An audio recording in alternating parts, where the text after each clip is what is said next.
Packed segment tonight. We continue with how President Obama is handling threats to America. With us now, here in New York City, Monica Crowley. And from Washington, Juan Williams, both are Fox News analysts. So, Juan, where am I going wrong here?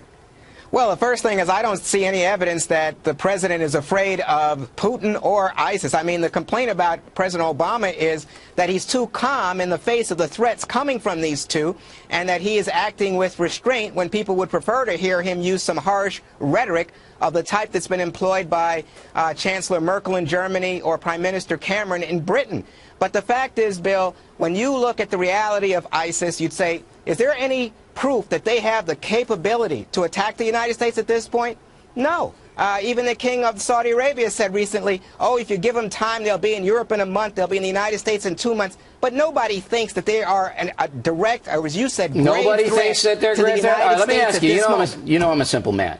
You think President Clinton and President Bush thought Al-Qaeda was a threat to attack the United States, Juan? Do you think they did? Well, I know that President Bush did because they attacked us on 9/11. No. He didn't know. He was surprised when they told him. And you remember the scene in the classroom. So President Clinton and President Bush both didn't think that Al-Qaeda was going to attack the homeland. So that just blows your theory right out of the water. These guys, ISIS, if they had the opportunity, and certainly with the thousands of them now recruited, they could get the opportunity with our porous southern border and any other problems we have. So to discount this, as Friedman did and you're doing, I think is folly. All right, Monica, you say. Let me just say, no, you'll get back. Okay. We'll get back to you. Go. Okay. First of all, they have declared war against the United States. Secondly, they have beheaded 2 American citizens. Yeah, we know all that. So what should we do about it? Well, there are a couple of things that the United States should do. When we're talking about presidential leadership, words matter, but actions matter more. And so far, this president hasn't given either one. He hasn't acted strongly in terms of his rhetoric or in terms of his action. What you do, first of all, he talks about the international community, which does not exist. That requires presidential leadership for global action. Number one. Number two.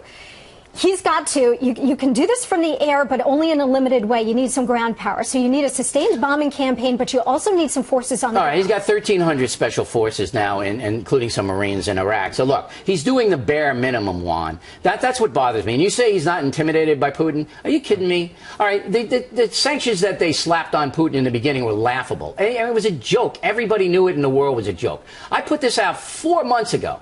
Don't take any of their credit card receipts. MasterCard, Visa, American Express. Is that complicated, Juan? Is it? That breaks their economy. Why wouldn't he do it, Juan? Why wouldn't he do that? That's a great idea, and in fact, the administration has been taking steps. What steps? That's part of the sanctions movement. No, there's no question here. The only issue is that we also have to move in concert with the Europeans, and they're worried about some of their economic issues. All right. So that's why I'm going to nickname you. I'm going to be. Let's nickname Juan Neville. Oh, stop. All right, Neville Williams. Now you see, you go over we can't. Yeah, let me just say, no, peace in our time. Wait a minute. A minute ago, Bill O'Reilly said the United States is already bombing ISIS, right? We're already bombing them in inside Syria, where their headquarters is. We're already sending surveillance over Syria. The Congress, which wouldn't even approve of bombing Syria, has not declared anything. I want you to watch this. We already have surveillance. Ooh. All right. Now, you didn't put forth. Come on, act bull. No, almost said it. Almost said it. You bomb them, Juan, wherever they are. Wherever they are. Drop the bombs on them. Is that clear enough? Now, you were mealy mouthed when you fired. I gave you a chance. Look. You have to take into account that we suffered gravely here with Iraq and Afghanistan. We really suffered. This nation suffered. So you don't run in crazy. Nobody is saying that. But you make a statement. Nobody is saying that. Nobody is arguing I'm not getting what you would do. First of all, this president has been briefed on ISIS for over a year. What would you do? I just told you, Bill, you start with trying to build an international coalition, which you should have building an international coalition. Secondly, you have a sustained bombing campaign. Third, you arm and equip and train the Kurds and some other folks on the ground because this president will not. We armed and recruited the Iraqi army. Guess where those arms are? Guess where they are now?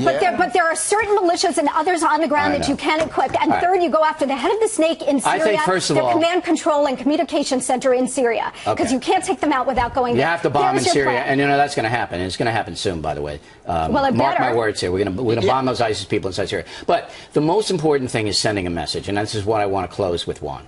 The declaration of war on Muslim terrorism. All right? Yeah. You're okay with that, right? I'm with it. I'm with it. All right, good. So Juan's with it.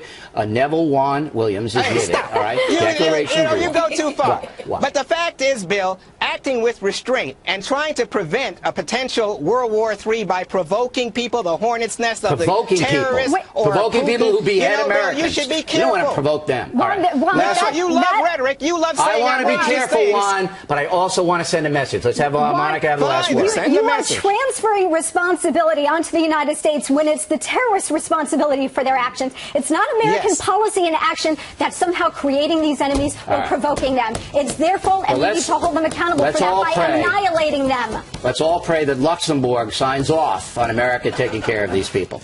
All right, Monica, Juan, thanks. Directly ahead.